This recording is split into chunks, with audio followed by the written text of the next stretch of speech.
Now, so this is the flaky pastry recipe. Now, for some reason, so many people are kind of terrified of pastry. And even me, if I'm fancying something sweet and appley, I would very often make it crumble. But I think we need to kind of man up and just realise that it's not that difficult. You can buy nice pastry, but this is all about challenging yourself. So let's challenge ourselves. This is the recipe which Catherine alerted me to, where you grate the frozen butter into the flour. It is a Delia Smith recipe, who is always very reliable.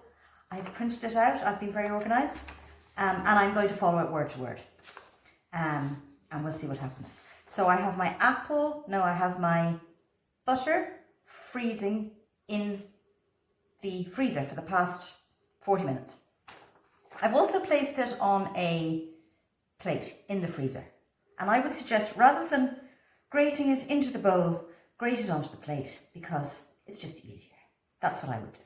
So that's what we're going to do next. Okay, so this is the slightly tedious job of grating the butter. I was going to fast forward through it, but rather than fast forward through it, I want to talk to you about two things. One is my husband's weight, which is not a problem. But every year, you all know Andrew is a dairy farmer and he works very, very hard. And every year, at around this time of the year, September, October, he reckons he's at his lightest weight. And then during winter, he puts on his pre-calving condition.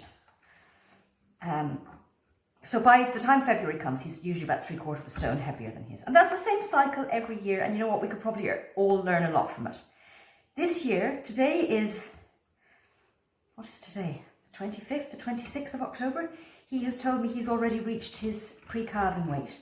So I don't know what he's going to look like by October. No, by February. But anyway, here we are. Okay, so here's all the, didn't even come out onto the plate. It's actually still in the grater. But anyway, so we're going to put it in here, into the bowl of flour. So anyway, that's the whole thing about weight and baking. So as a result, I'm actually personally not going to make an apple pie out of this pastry. I'm going to make a nice, spicy dinner for tonight with a filling made of chicken and onion and stuff. And I'm going to make a sort of Cornish pasty kind of thing out of it. But anyway, okay, so there's your butter grated into your flour. Use a knife, don't use your fingers, don't use a fork. A fork it'll just all clog up in fork. The trick with this is to keep it as cold as physically possible. That's always the trick with butter, with pastry. Keep it cold. Now you've got it all covered, and you're going to put in,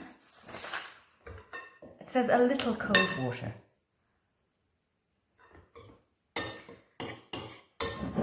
She starts off by saying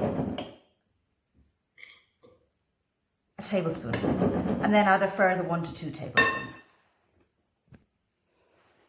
I'm going to start with 2 tablespoons because I know 1 isn't going to be enough. I would also say that the recipe says butter or margarine. Don't use margarine, guys. I'm sorry. Butter is the only way to go. Margarine is a crime against humanity, I think. But anyway, it's up to you. So there's 2 tablespoons of water. Now I still haven't touched this at all. There's my dog scratching at the door trying to come in, which is very annoying. But anyway, we'll ignore him just for now. It hasn't come together yet. I reckon at the end you're going to want to bring it together with your hands, but very quickly and very gently. You don't want to make it warm. If you make it warm, the butter will melt and it'll be less flaky. It'll still be perfectly delicious. But I just want to follow this recipe because I've only ever made it once before. That was yesterday when I was preparing one I made earlier. So I'm not experienced at making this, so don't think you can't make it. Or don't think that I can make it because I've done it 50 times, because I haven't. This thing is all going to be about learning new little tricks. Now it hasn't come together. There's 3 tablespoons in there. It hasn't come together. I'm going to give it 1 more. Okay. Still hasn't totally come together, but I'm going to bring it together with my hands.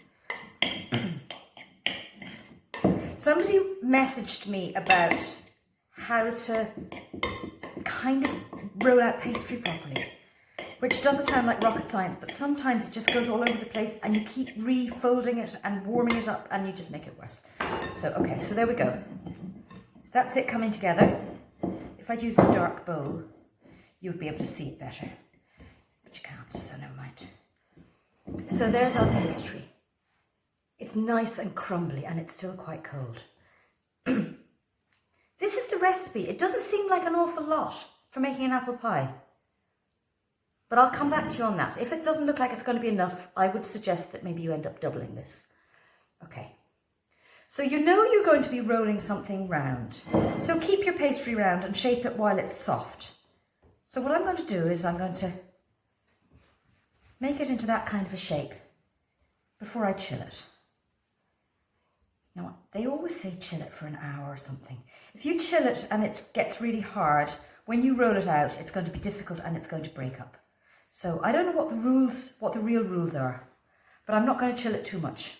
So here's my big bowl because I expected it to make more, but it hasn't made very much. I'm going to put it in there like that. I'm going to cover it up with my silicone thingy because I'm trying not to use cling film. And I'm going to put it in the fridge for, it says 30 minutes. So let's just do 30 minutes. And during that 30 minutes, I'm going to make a filling for this. So if any of you decide you don't want to make apple pie, you can make a kind of a Cornish pasty thing with me. It's now, I'm making this on Monday morning. We've already eaten half a tarte tatin and a French apple pie during the weekend. I don't really want to eat apple pie again today. So, savoury thing, that can be our carbs with salad for dinner. That's the plan.